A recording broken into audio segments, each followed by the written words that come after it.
warahmatullahi wabarakatuh. Apa kabar anak-anak semua? Alhamdulillah semua dalam keadaan sehat walafiat. Amin ya rabbal alamin.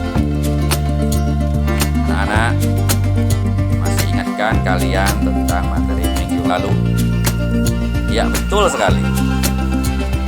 Materi minggu lalu adalah mengenai bagian dan definisi dari ilmu sejarah.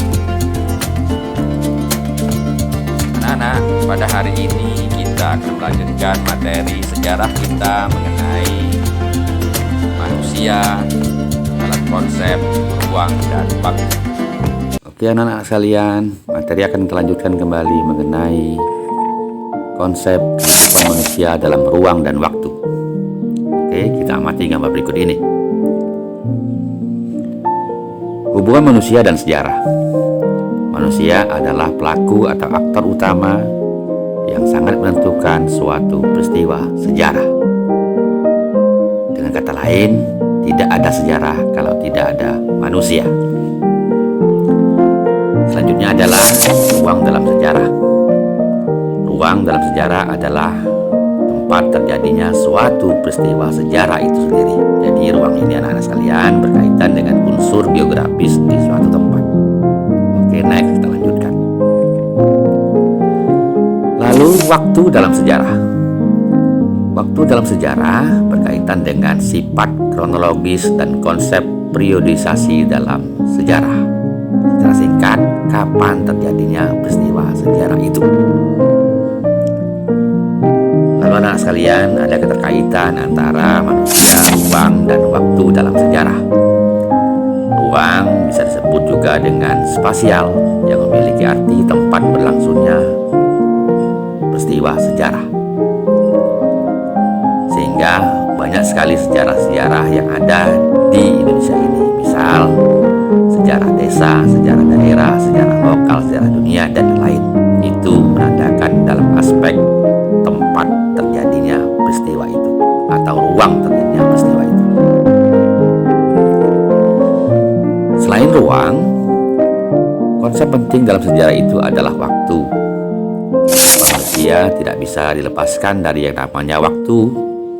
Waktu disebut juga sebagai temporal.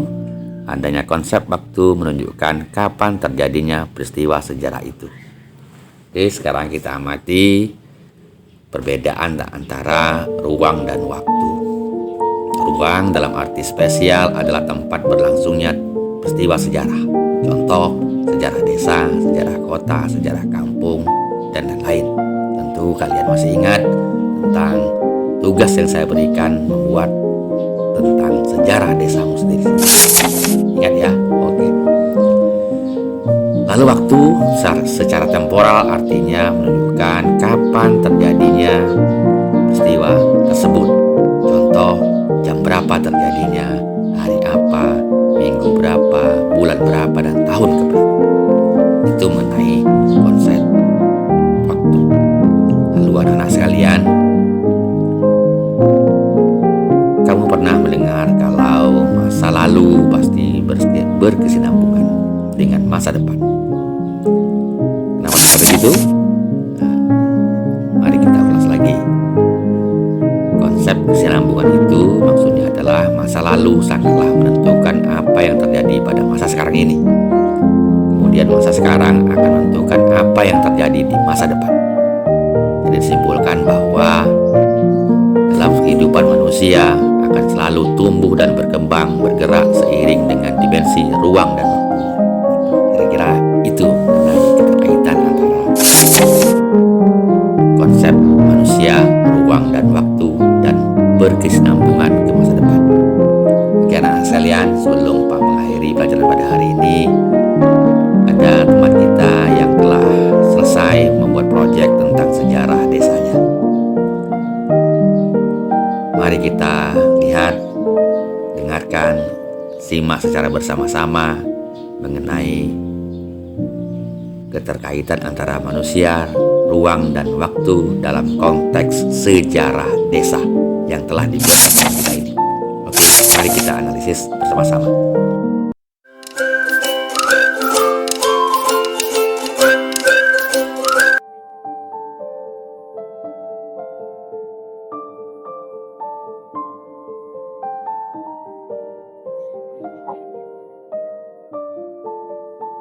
Assalamualaikum warahmatullahi wabarakatuh.